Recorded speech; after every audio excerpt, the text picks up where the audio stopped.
shots ring from Take on 45. Life is good.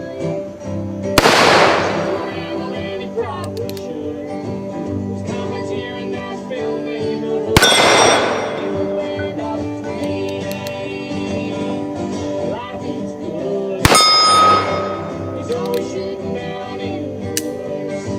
He probably wouldn't do it if he could. His life is good.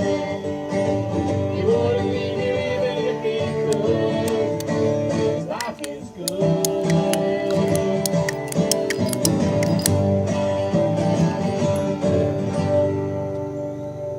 Life is good. All right. Yes, life is good. Colt 45 here. Glad to be with you.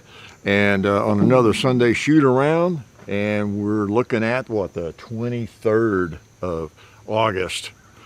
Anyway, welcome to Tennessee.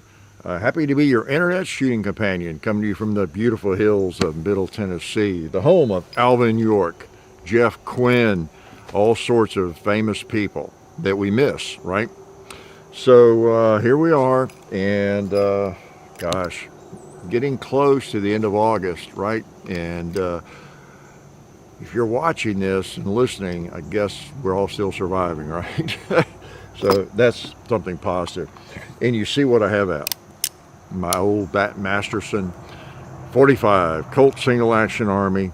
It was a limited run. You've seen it before. If not, why not? Where have you been? Come on. Actually, a lot of new people every day. Just browse around and find this cool stuff. We have a lot of videos. They're all excellent, right? They're all brilliant. And, well, they are pretty much timeless. That's the thing. There are some people who make videos that kind of updating on different things that if you, I guess, go back 6 months or a year, then it's like, okay, it's old information. Most of ours, of course, are on specific firearms, and you know, it doesn't matter, you know, when we did them, other than maybe the resolution's not as good if it was 10 years ago, 12 years ago. But, you know, 1860 Henry rifle is an 1860 Henry rifle, whether you're talking about it and explaining it in 1870 or 1970 or, you know, 2020 or, you know, 2010 or whatever it might be. So anyway, browse around, you might find some interesting stuff. So yeah, this is cool. 4 3/4 inch barrel, a little harder to shoot than the longer barreled ones, but I'm not a huge fan of nickeled guns as much. There's certain firearms I like as a, you know, with a nickel finish maybe. If I could just have one of them, though, I would probably not want the nickel version of it at all. And I have several Colt Single Actions, you know, in the blued and case hardened and everything. I don't know, there's something about this one I just liked. I bought it from John.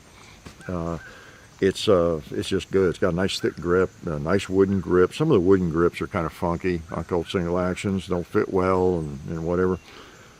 This is a beautiful fit. It's got a little more meat to it, like Bat Masterson requested, right?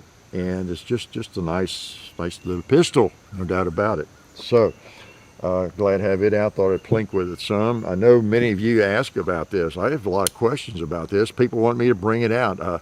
Some of you especially like this pistol. Maybe your favorite among my, you know, single actions, and maybe a favorite among yours. I don't know. Some of you trying to find one. I know where it's a limited run, it's not easy to find, and big prices if you do, and all that sort of thing. So what we're going to talk about today, I want to try not to go too long because it's going to end up a little bit longer. One thing I've been meaning to do, I've talked a little bit about keeping a budget and some things like that. You know, I want to talk about guns, shoot guns, and then hopefully make these a little useful in other ways too, with some cornball philosophy, maybe something practical every now and then. You never know. And I've been thinking about it for a while, and I'm going to show viewers what I do sort of as a keeping a budget, that kind of thing. How could I do that? I don't know. It's hard to explain it, and but it is rather simple. And so I just got the computer. I've already filmed that little section here. I just brought the camera down here right on the table, the real primitive method, of course. Hopefully you can see it. and I'll patch it in at the end of the video. Okay, so when it comes to that point, that'll be it. And if you have no interest in that, or you think it's stupid, you can just browse. You're finished. Okay. And as usual, it went longer than I thought, but meant to. Anyway, that's what I did. So let's get on with other stuff for right now. You know, one thing I was going to talk about was the cartridge for this gun is a 45 Colt, and some of you, there's some confusion about that. I've probably talked about this in a video or two somewhere. I still see people use long Colt a lot, 45 long Colt, quite a bit. And then, of course, you'll also see people giving them a really hard time, right? Because it's not really 45 long Colt, it's 45 Colt. That's the cartridge. But it's understandable that people misuse it because, and you'll see it, you know, on a website, or some company that sells them. You know, they chambered in 45 long Colt because I think it goes back to the 45 Schofield round, and you know, the shorter 45 Colt, which was 45 Schofield. And I've got some. I meant to bring one over here. You shoot them in this gun. They're just shorter, like a 44 Magnum versus 44 Special sort of deal. But the 45 Schofield, you know, is for the Schofield revolver, the Smith & Wesson. It would not handle the 45 Colt. It didn't have a long enough chamber, okay? And so when it came out, the Army even adopted it and bought a bunch of those, you know. Well, then the ammo mix up and everything. So you think about it. You folks have been in the military can relate to that. What if the military today developed lay this down, it's hot, developed I don't know, some firearm that was really useful, but it needed I don't know, for some stupid reason, came up with a shorter 5.56 cartridge, and it would work, and then some firearm that a lot of units started using and needed that shorter 5.56 cartridge. Well, that's all well and good, but and that shorter cartridge would even work in all the regular M4s everybody's got. It would work, maybe not as well, but it would work okay. But the standard 5.56 would not work in any of these new guns that a lot of units are popping up with.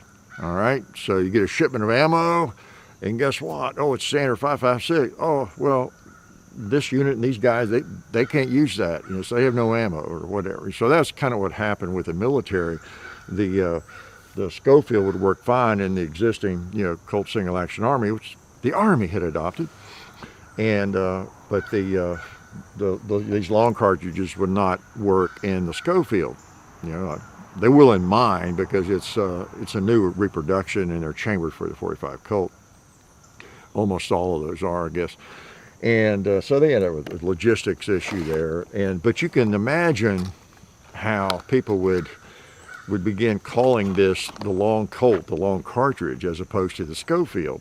All right, 45 long Colt. That was almost out of necessity, I guess. Even though that I don't think was ever the official name of it. So I don't give people a hard time about that because it is kind of the long version. I can see when I was getting into firearms too, even more so, people call it the long Colt, 45 long Colt. I mean, that was really kind of almost standard, you know. So anyway, there's a reason for that, I think, and don't give people too hard a time. It is just 45 Colt, but it's a longer cartridge, right? Let's shoot one of these long cartridges. Oh, I'm sorry. I put blanks in there. I didn't mean to do that. There we go. That's better.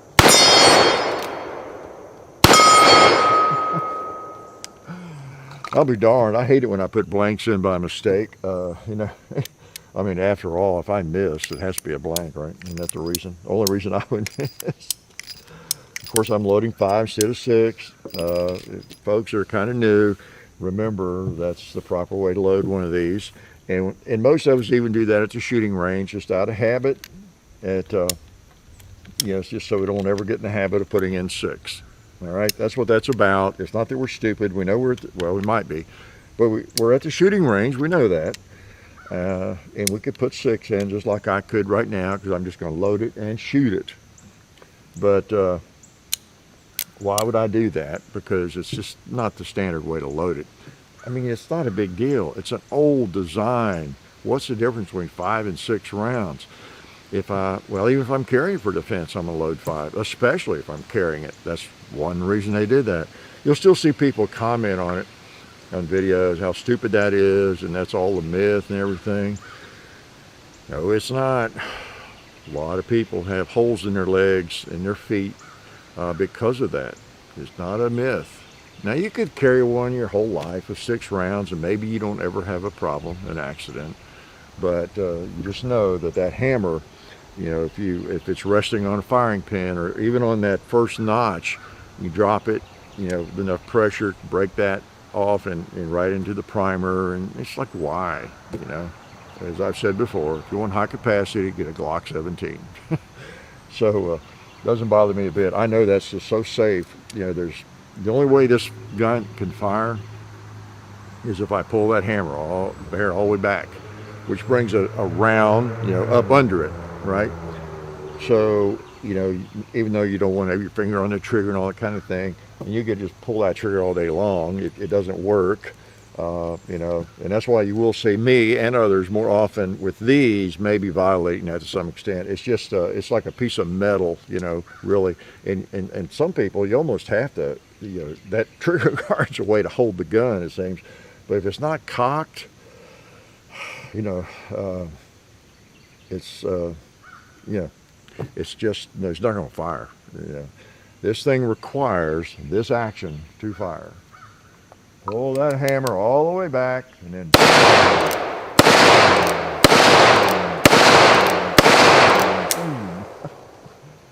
so they're sweet. They really are. Piece of history, big piece of history.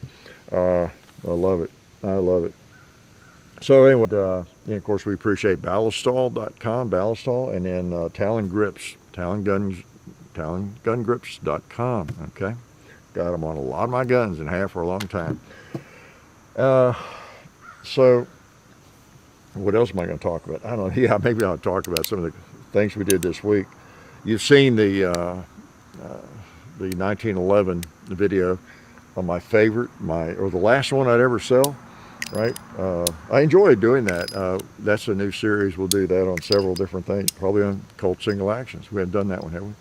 No, we did model 29s, or 44 Magnums, and then 1911s.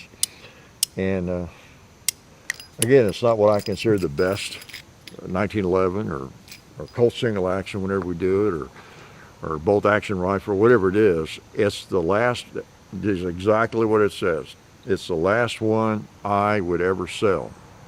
It could be for sentimental reasons, and it could be just quality. You never know. And that's one reason I want to narrow it down, and like I have done in both of those. Excuse me. I don't have a number that I pull out of the sky necessarily that needs to be used on all those in every video in the series. It'll just depend on the category. But I want to pull in my favorites in that category. It might be all I have. I might just have 3 of them or 2 or something. But it's going to be kind of that based on. Well, let's see. If I'm not sure which one would be the last right now. I need to think about it. But I know I wouldn't want to let these 5 go or these 3. So we kind of start with that, and then I'll just think seriously about it, like I've done. Some people were surprised on the 1911. That it wasn't the one I won, and it's just me. It's which one I would keep.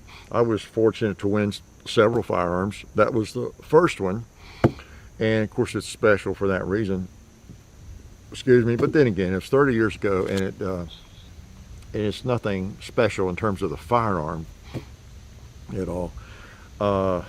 I just like those original 1911s.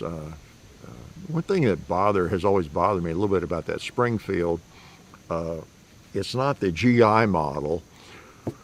It's almost the same, but the serrations on the slide are angled. I know it's a little thing, but if I want a 1911 that's really a GI, configuration pretty much, I want those uh, vertical serrations and everything. I want it made like a 1911 or an A1. Yeah, I just do. And but anyway, it was a special time, and I was really into competition at the time, and was bowled over, by winning a gun. But but anyway, it just depends on the category and how to approach it, and I don't know, just kind of the process. I just feel like some of you would be interested in.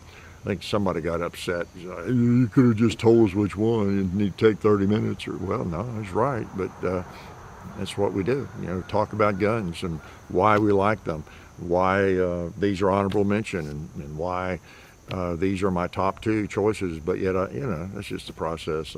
There's always a sore head, and that I shouldn't even mention. But I do that kind of for you all and you young people. I think we've gotten past all that. There's my timer. I said, but shut up, shut up. I've gotten past all that, but okay, I'll fix you. How's this? I'll turn the phone off.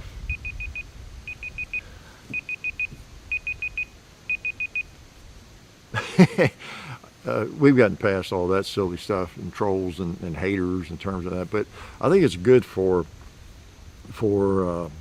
I don't know, people who have not been doing this kind of thing or doing it at all, doing it very long, or young people or whoever, because everybody has to make judgments about the input they're getting, about what to consider, what not to, and whether you're a young person being bullied or people are just saying things to affect what you do or to affect your decisions. And it's something we all deal with more than we ever have, not just us with a bunch of viewers and messages and comments and stuff, every minute of the day.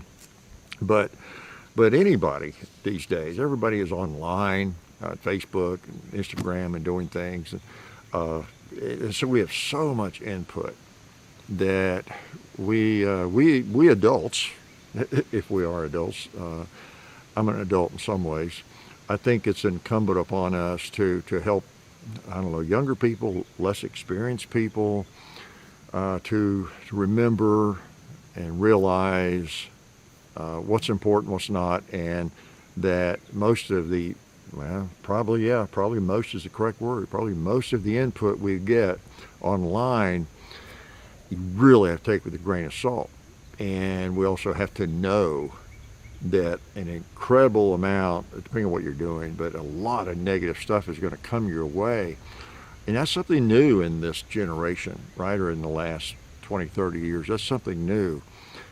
How many people that just going about their business, their normal life and their job are have been faced with like a barrage of negativity, for any reason, maybe like once a month or something, I don't know. But if you're online and you have much going on online, you're going to have a lot of it, right? Anytime you post something, and it's your choice, my choice. We post stuff, so it opens us up, right?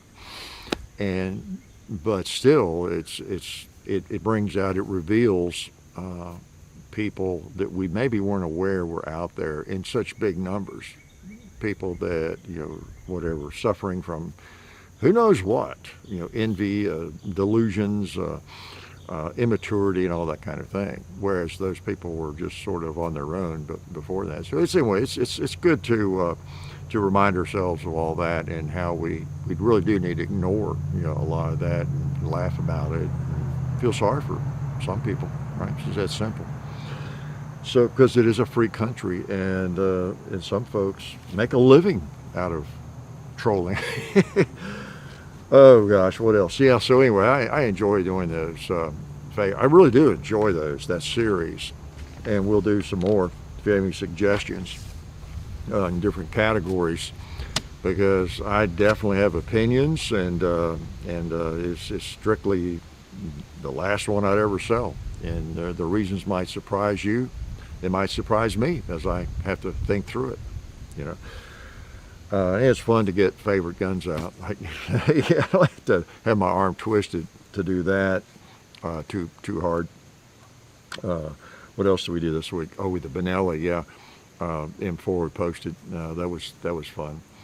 One more comment on that 1911 video. My favorite, or the last one I ever saw. We filmed that several weeks ago, and I had not gotten, had not gotten the Nighthawk custom 1911 yet. So I'm not sure where that would have fallen in. It would have definitely, I probably made honorable mention. I think it's my favorite modern 1911 now. It wouldn't have changed, my choice, but it would have on the final choice. But yeah, I don't think I had it at the time, or it would have been on the table. Okay. Like I say, our videos are timeless. The Benelli was fun to do, and that was great to bring that thing out again. That M4, that is. I don't use the word weapon much because my firearms are really not weapons. I hope they don't have to be. They could be sometime. You never know. But oh my gosh, that thing is a force to be reckoned with. It really is. And just I like the way it works with light ammo and hot ammo now and everything. It didn't take long for it to get there. That's kind of nice. Partly because it's a gas system, and we call it the like my Super 90 is recoil operated. What is it? The bolt handles all that. But it finally broke in the Super 90 to where it would handle field loads. But it took 6 months or a year. So. But anyway, we had a good time posting it. We had a good time making videos you haven't seen yet. I don't know if I should talk about them. Yeah, because people always wonder, when are you going to post that? When are you going to post that? When are you going to post that? It kind of takes me back to teaching. Students always asking about things. Always anxious to what's coming next, all that sort of thing. And I'd make up stories. But anyway, we did a video, I'll tell you about it. Since you all are the loyal people that tune in on Sunday morning, I've been thinking about doing I might have mentioned it, doing a Clint Eastwood kind of a tribute or something, sometime. And since we had the snake gun, I thought, before I send that back to Buds, and one of you all ends up with it, I told John, we ought to do a Clint Eastwood tribute, and pick out some 5 or 6 guns that he's sort of identified with that we have. Since we have this one, I know we have 4 or 5 others, and just do that, and we did, and it was fun to do. It was fun to think about it and do it, and there's some issues in the video, as you'll see. When you know it, I'll go ahead and tell. Well, I posted a picture on Instagram, and you might have seen that. I had an old double-barrel shotgun, of course, had the, that was Unforgiven, of course, and the 1847 Colt Walker from Outlaw Joseph Wales, and what else? The Garand, of course, 1911 from Gran Torino, had, what else? Of course, oh yeah, how about a Model 29? You think that was important to have? And I'll be darned if I didn't have some issue. It didn't even shoot. I was going to shoot each gun one time, or at least one cylinder or whatever. And so, not a great challenge for these firearms. Come on, all you got to do is work 5 or 6 shots. I'll be darned if I didn't have something go wrong with 2 or 3 of them. It's weird. In the shotgun, pull the hammer back, and it locked back and wouldn't fire on one barrel. And I'd put on the snake gun, I'd put the ejector thing, thingy. I showed you that in the video.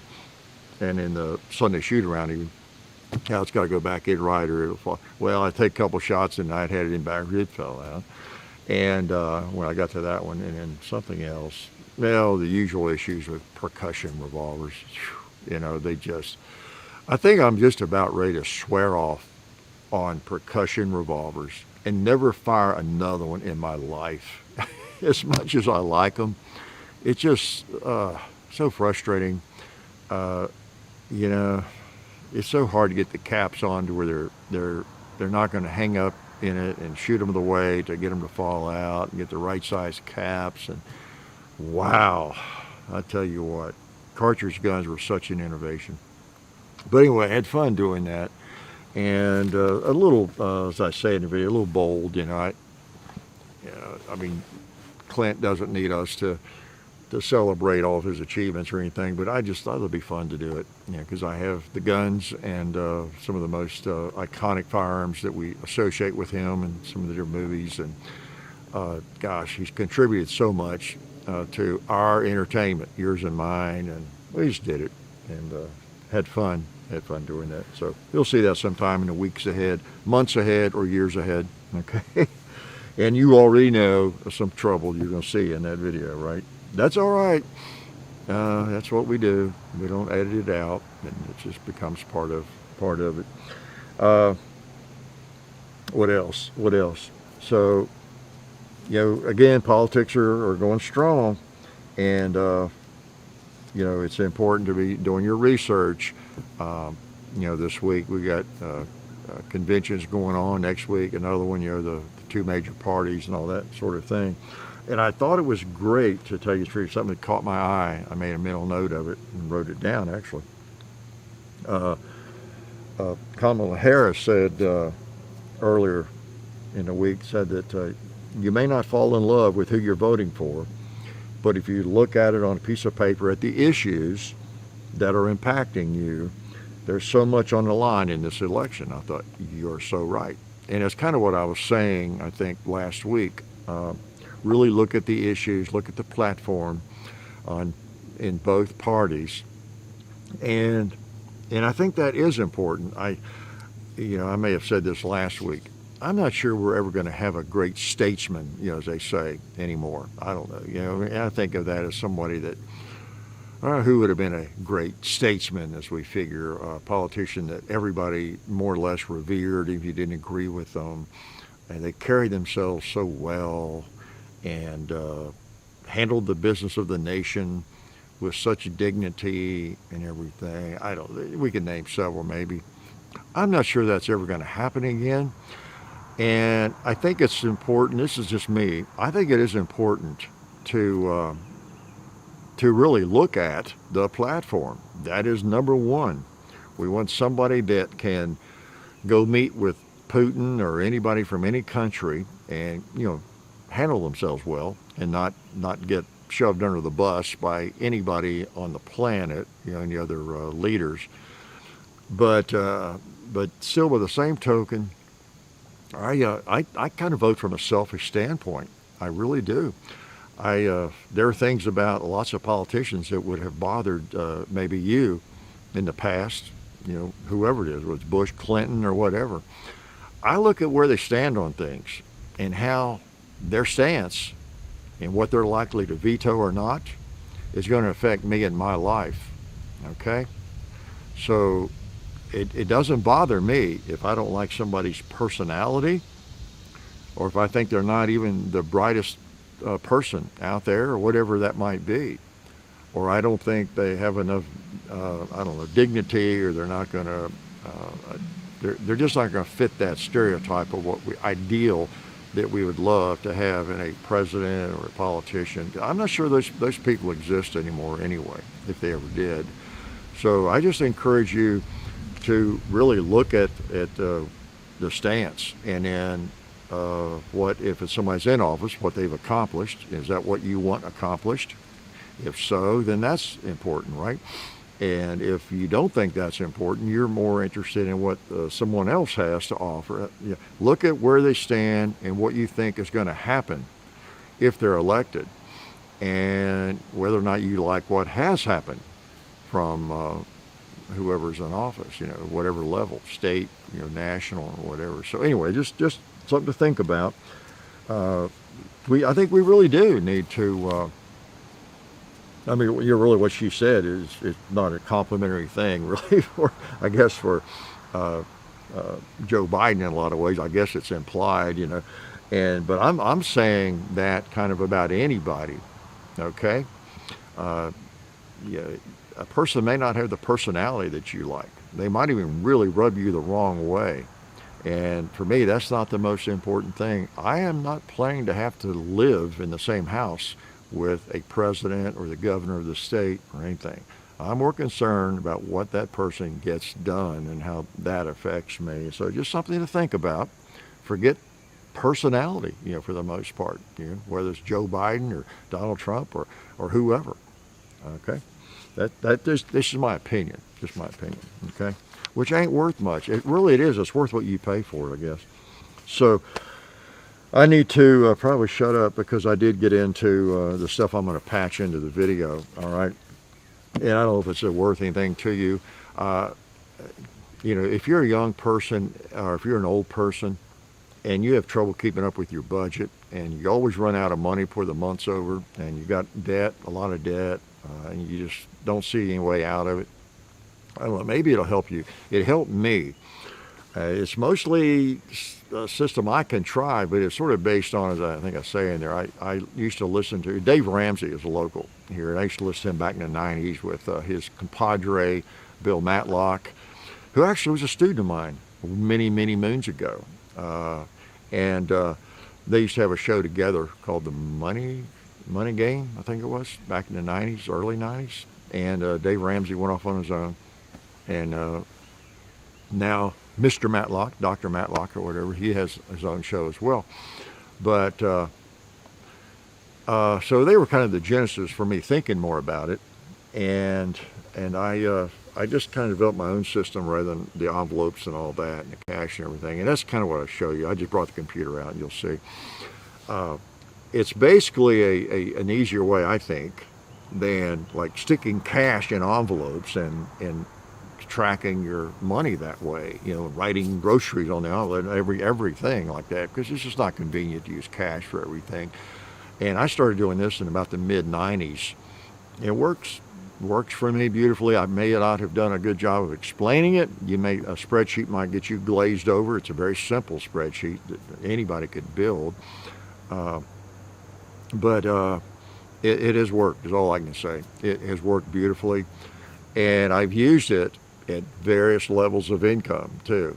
Low income, medium income, high income. It just works. I know where my money is. I know how much I've got in every category.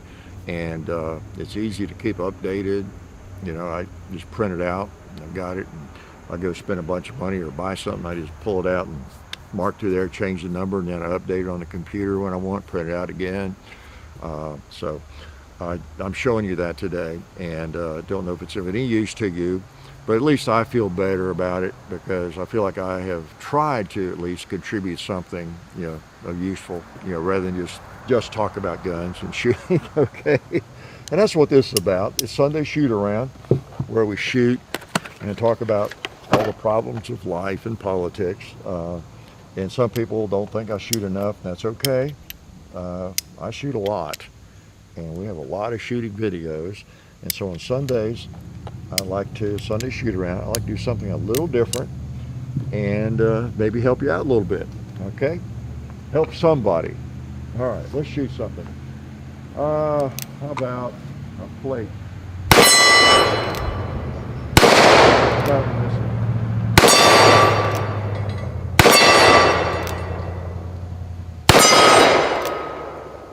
Quick.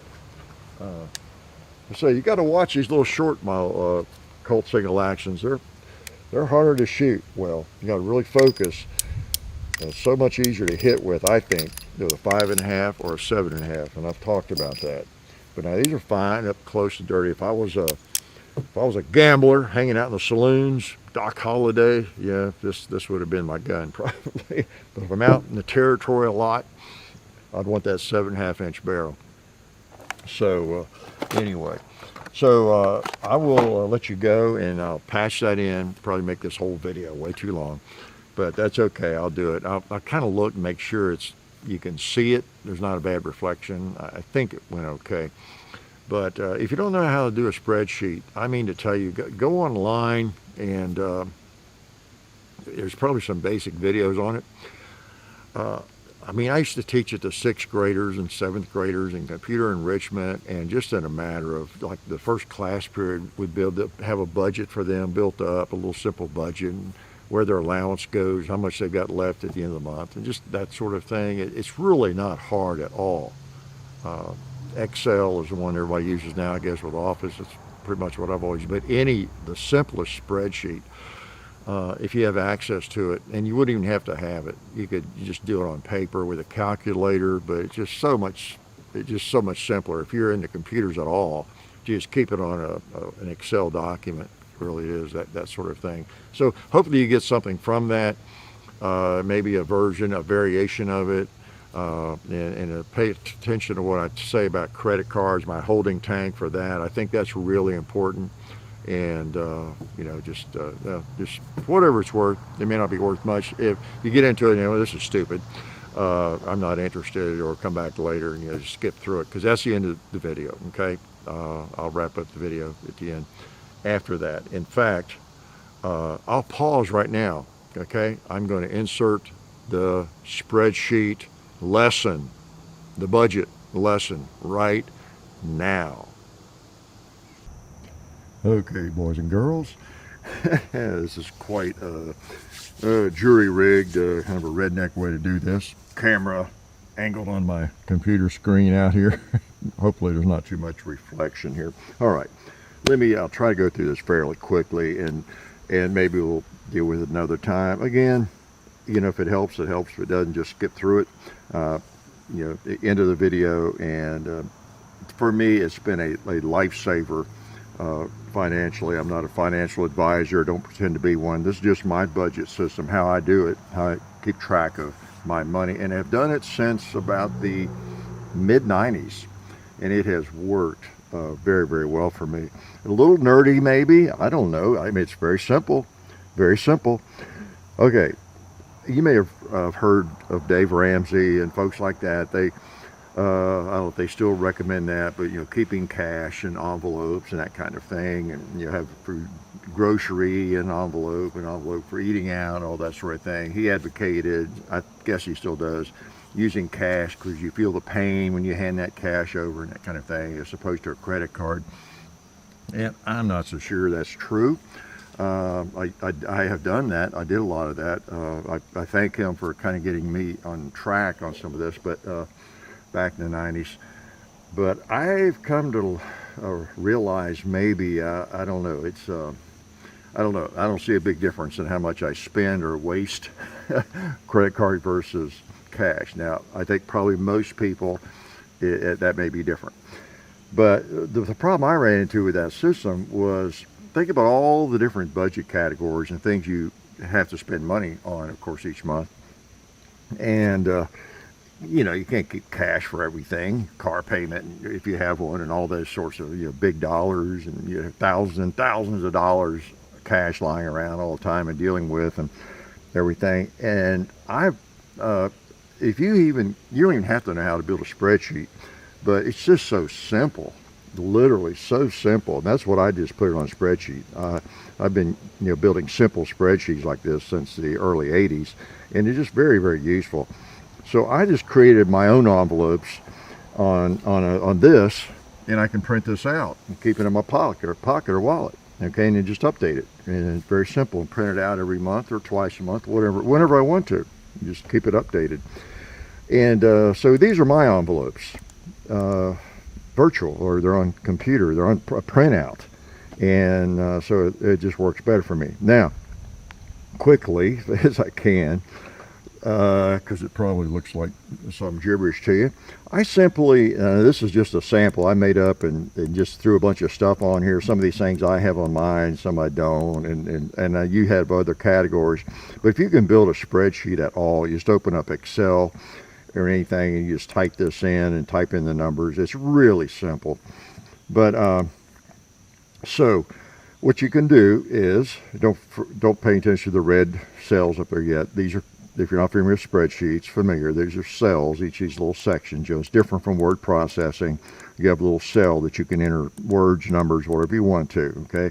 The advantage of that is then you can do math, add and subtract and all those sorts of things with it. It's really, really nice, and just update it. So some things you might have as expenses. Okay. You could do this just on a piece of paper, of course. You got rent, mortgage, maybe eating out, money you spend for that, storage of your rental unit, travel, vets, pets, fuel, college savings, maybe car payment, car insurance, tax, groceries, mobile phone, emergency fund, savings, saving up for a car or emergency, college fund. Do I have that up already? I just threw this together. Charity, taxes, electric bill, gas bill, water, yard service, maybe if you pay to have your yard mowed, all those sorts of things. A hobby, hey, how about guns, right? And then what's left over at the bottom, okay? So what I did was, okay, I was teaching when I did this. I thought, okay, how much do I make? How much do I bring home? All right, that's what that figure should be right there. See that green one down there?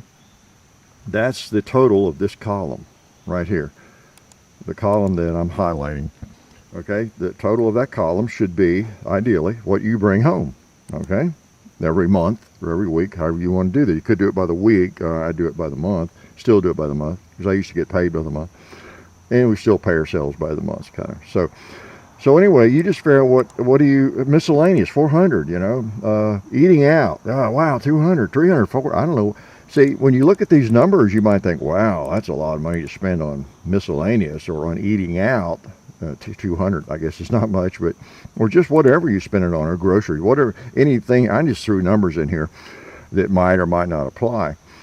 But the thing is, you might think, oh, I don't want to spend that. I don't spend that much on this or on that.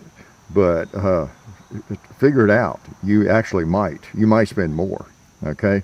The difference here, the thing that this does, just like Dave Ramsey and other people will advise, is at least intentionally spend your money so you know what you're spending it on. But anyway, you sort of have to start with this green number down here at the bottom, right? What you bring home. And then work on these various categories and just put in what it costs you a month. Okay, now some of those are just fixed, right? Whatever your health insurance is maybe, or you have a supplement, whatever, if you have a storage unit. I mean, a lot of these things are just fixed. Even fuel can be fairly fixed.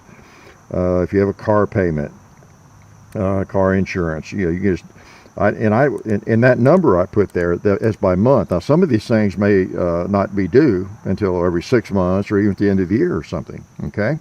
I have expenses that come around once a year, insurance for the projects we do, just different things like that.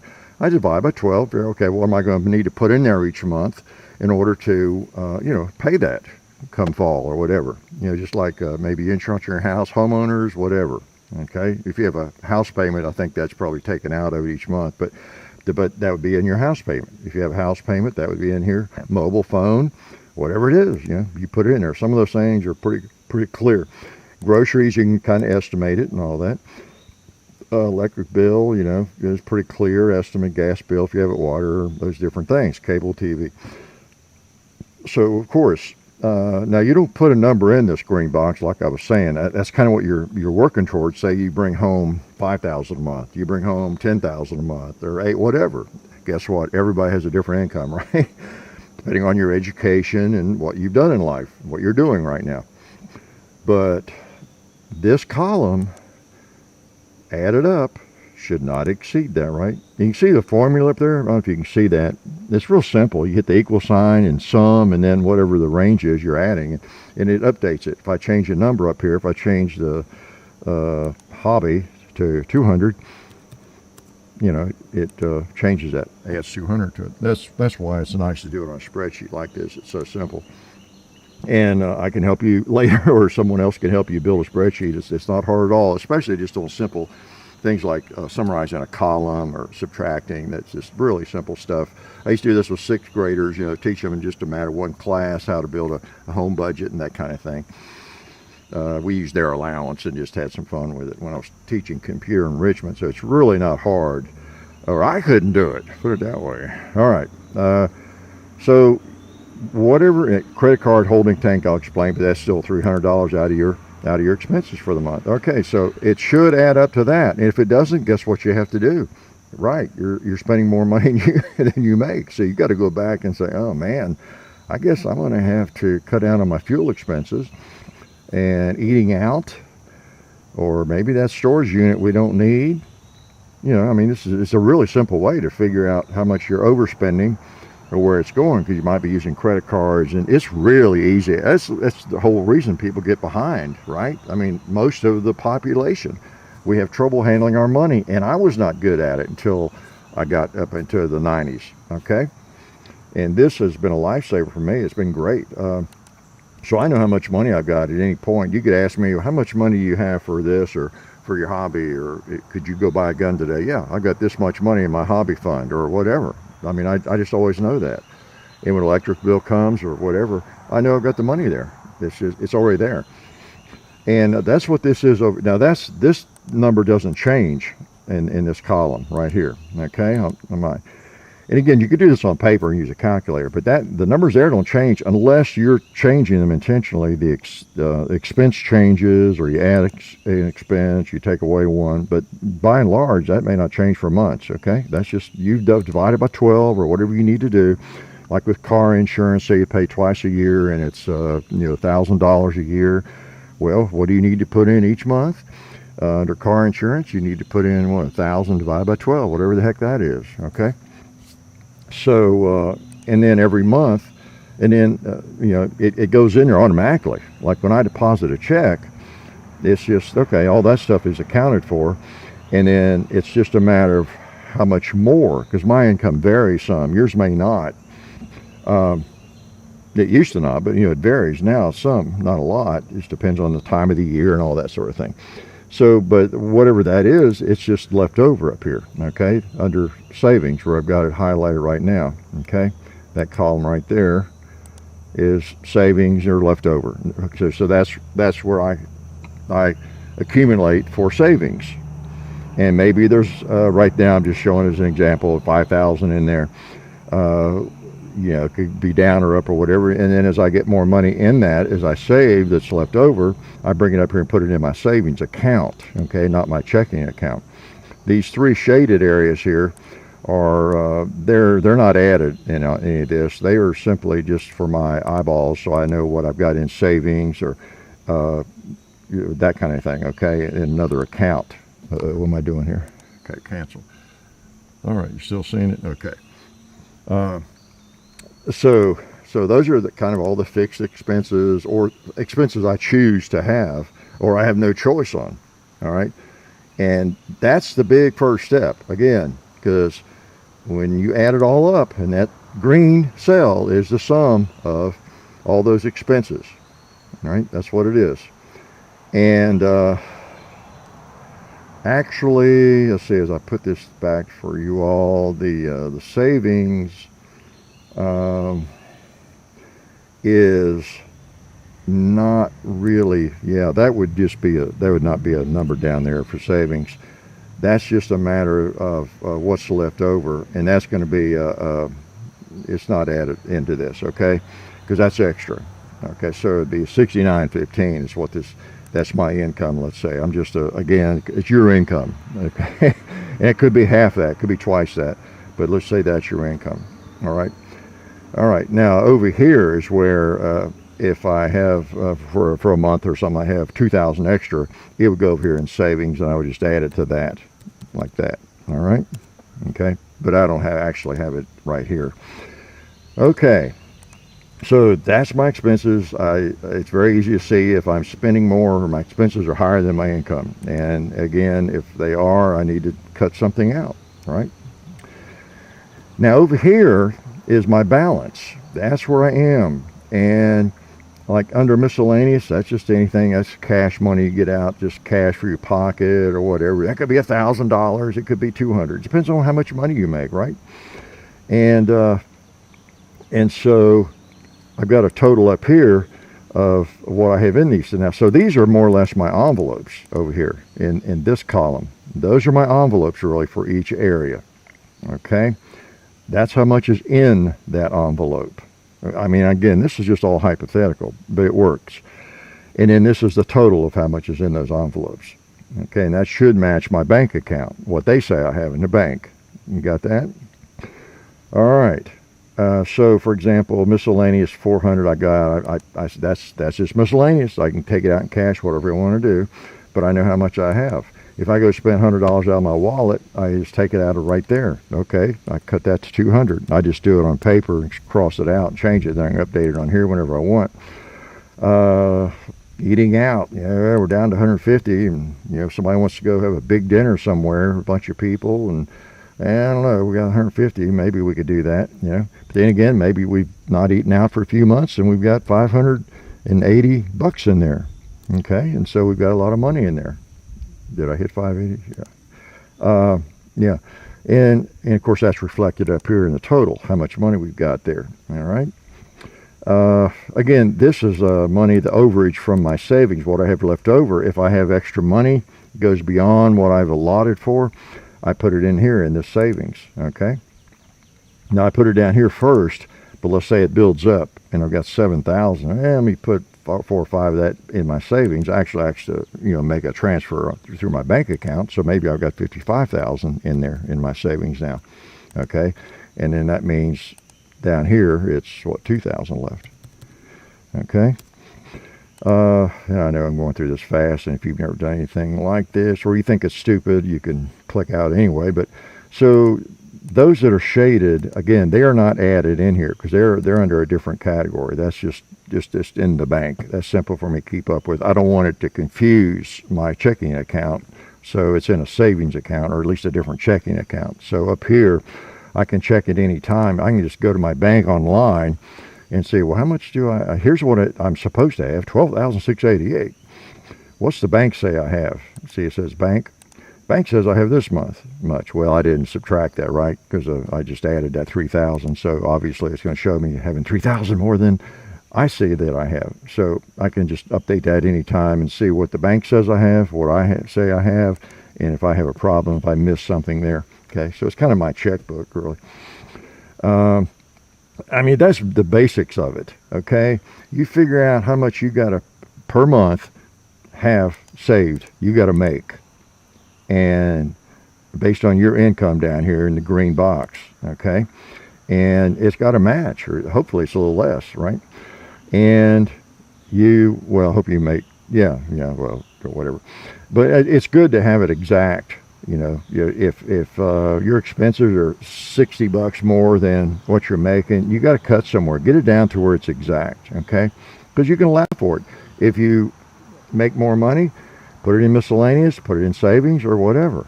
All right, or emergency fund. You've got it there, right? Groceries, of course, varies, and you might build up. What I have tried to do over the years is I try to put a little more in here, any of these categories, than is actually needed, and so that over here it builds up. So, for example, what's a storage rental maybe?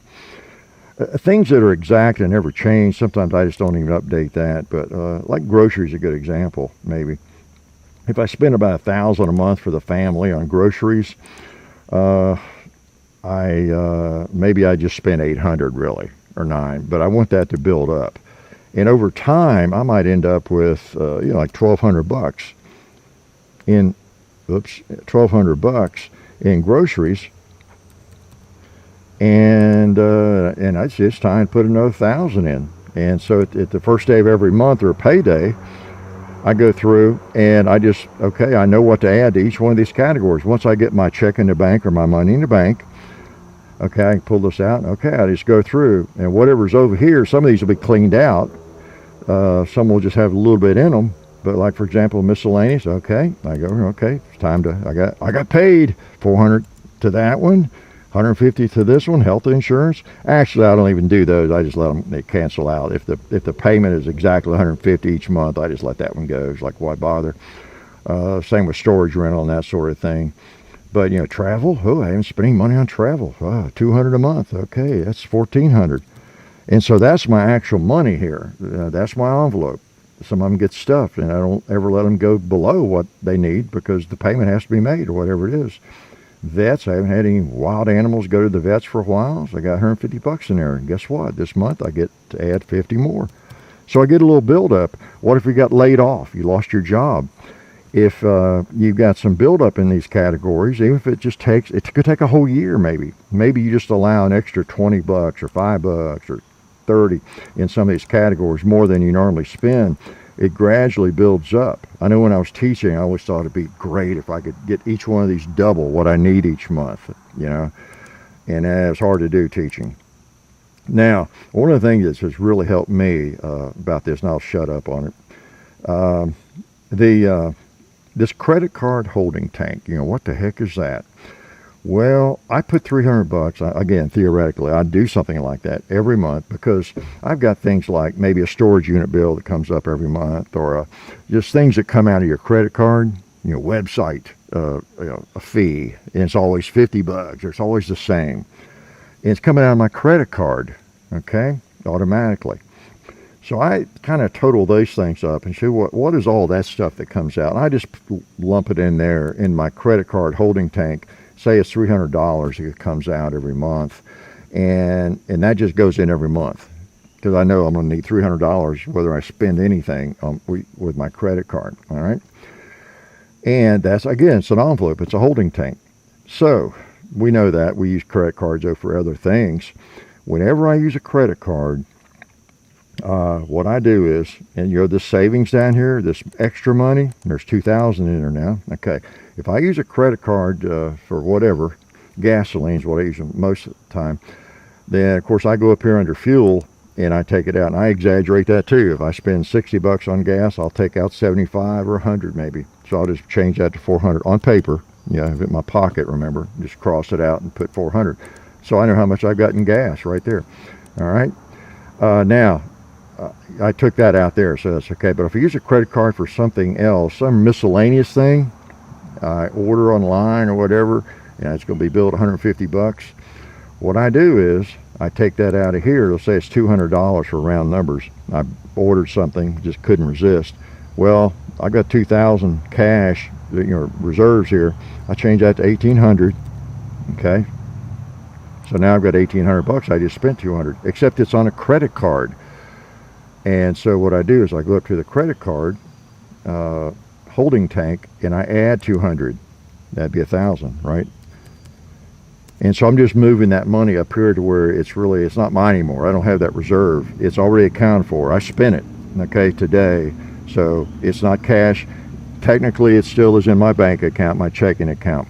But I take it out here and I put it up here in credit card. And then I go in about every week or two, once a month for sure, but every couple of weeks even, and I'll pay my credit card off. And guess where it comes out of? Right here. And guess what? There's always enough money there. And this has helped me a lot. I don't ever get in credit card trouble, ever. Because whenever I use the card, I immediately pull this piece of paper out of my pocket and I put whatever I spent, it's money I actually have. And then I go up there and add it to my credit card account that I'm going to have to pay out of there. Okay? So if I went to pay that credit card today, it might be $800. I check that online regularly, and I just pay it whenever it gets up to a certain level. Never pay interest on that. So that alone is I think extremely valuable. That way, it turns my credit card into a debit card, more or less, right? Because I'm not spending money I don't have. I'm taking it out of my checking account right away, and then I'm putting it up there. So so if I get a credit card bill, which I really don't, because I just go online and pay it a couple times a month. I just don't like to let it get up at all, and clear that out. So it's like a debit card that's maybe a little safer since it's a credit card. Okay, I don't know if that makes sense. And see, that money is still reflected up here in the top, because it's money I have. I used a credit card, and I've got this credit card bill over here that's it's got a balance on it. But it doesn't matter because there's the money to pay it right there, see? All right? And I also have that more than it should be. I always have extra, really in every one of these categories, I tried as my goal to have, extra money, whether it's double what I'm going to need or whatever. And that is a great way to kind of trick yourself into saving, in that way as well. All right? Like I say, if you're on a really tight budget, and over a period of a year or two, a system like this, you may end up with a nice little overage in each of these categories, and somebody loses a job or whatever, tough times. Well, hey, you know what? We've got almost enough here to pay 5 or 6 of these bills anyway, even without adding any more income to them. But anyway, each month, I just move it over, whatever the number is, and because that's once your check's in the bank, you you paid yourself, or you get paid by your employer, or it gets transferred in. Then you've got this. What did I say? This one's 69.15. Okay, I'll say that's your income you're working on. It could be 39. Okay. Well, I tell you what, when I was teaching, mine wasn't 69. It's not now. I mean, this is all theoretical. I just threw in a bunch of random numbers, okay? I should have just based on whatever the average income is, I guess. But I tell you what, I got to going down through here and looking at the different things that people have as expenses. And, as we all know, it doesn't take long to get up to $4,000 and $5,000, $6,000, $7,000, does it? So anyway, that's how I do it. And again, a spreadsheet is a simple thing to do. If you can see that line, if I put in some numbers here, you click. The difference between this and word processing, if you've never done it, is you're in that cell or you're not, and you got to click out of it, hit enter. So I can put some random numbers up here, and which I'll do. And if I want to summarize those, I'll summarize them at the bottom, or I can summarize them over here at the top or the bottom, anywhere I want. I'll do it up here at the top. I hit the equal sign. I hit SUM for guess what? Sum. I open parentheses, and then I can either use the addresses. That's like C8 or C4 to whatever, or E4 to something. I just usually drag. You can click on that and drag down through the range that you're summarizing. And then you close it with the parentheses, hit enter, and bang, there's the sum of those numbers. All right, that's how simple it is. You got to remember to hit the equal sign to tell it you want it to calculate, and that's it. And if I change one of these numbers, I'll change that one to 5,000. Now you'll see a difference now when I hit enter in that top number. See, 994 or 5. I changed it to 500, not 1,000. So it automatically updated that number. All right, so even an idiot like me can do this kind of stuff, so it's not a problem. All right. But anyway, that's what I do, and I thought I'd take time, at the end of this video, just to kind of give you an idea. And these dates, I just update the dates when I change the date on, whenever I update it, and like on the bank especially, that's off all the time because I'm updating. That's done physically right there. That's nothing automatic. The bank, I just go online and just look at my bank account. Like if this were my situation right here, it says I've got $24,538. Well, when I go to my bank, I'd better have that much, right? And I'm more likely going to have more than that, probably 25, because like I say, I built in, a cushion there. So that might be what I see when I go to my bank. And so I see there's a difference of 462 in my favor. Okay. And I don't worry about pennies and stuff. My bank, I got better things to do than try to balance a check account down to the dollar. I really do. I've always been that way. I've always rounded up numbers when I enter them to down or up the nearest dollar, or maybe even 5. I got bigger things to worry about than that. I've known people that fret over can't find 25 cents and balancing their check account. Yeah, how about getting a life, man? Well, it's okay. That's what somebody wants to do. But anyway, that's what I do. And again, this credit card holding tank is really cool, I think. Even when you use a credit card, pull it out of your money. Pull it out of your money. Now it could be, you think, oh gosh, I don't have any savings left there in my checking account. Let's see though. You know what? Here's what I have ended up doing in the past. Let's see, somewhere, water bill. I got that water bill built up really about 3 times more than it needs to be. I guess I could take $30 out of that, and that's what you do. Make that 70, and then I go up here and put it in my, 1,030 or whatever it is. Okay, so that every time I spend money, I enter it on this. Okay, it sounds a little nerdy, and I don't necessarily have to do that now at my stage in life, but I got used to doing this like 25 years ago. And it really is cool. It helps you keep track of your money. Even if you have a ton of money, it helps you. You might have at the end of the month over your basic expenses, you might have $10,000, okay, over what your expenses are. But what was that, 1,000? Make a 10,000. But at least you know what you got, and you pull out some of that for your savings, and then you've got a big overage there, and you can go buy something expensive. Well, enter it. Keep track of your money. whether you make a lot or a little or somewhere in between. Okay, so this can be done on paper, and it could be done on computer. It's so simple, any simple spreadsheet, and I don't know, just something to think about. And I spent too long on it. I put a timer on myself because I want to make sure. Oh man, yeah, I'll keep the rest of the thing kind of short. So so I don't know if that helped you or not, and I hope you could see it. If not, maybe at least you got the concept of it. Track how much money that you spend, you make, and separate it into categories. And again, this is, people have a negative I don't know, impression about budgeting. And hey, a budget is cool. Have a budget for your gun collecting, for eating out, for partying, whatever, and vacations, and you see it build up, and then, hey, we need to take vacation. We got $3,000 in the vacation category, envelope, whatever you want to call it. Okay? Okay. Did that make any sense at all to you? Probably not, but hopefully it helps some of you, okay? Because, finances, I was not always good at it.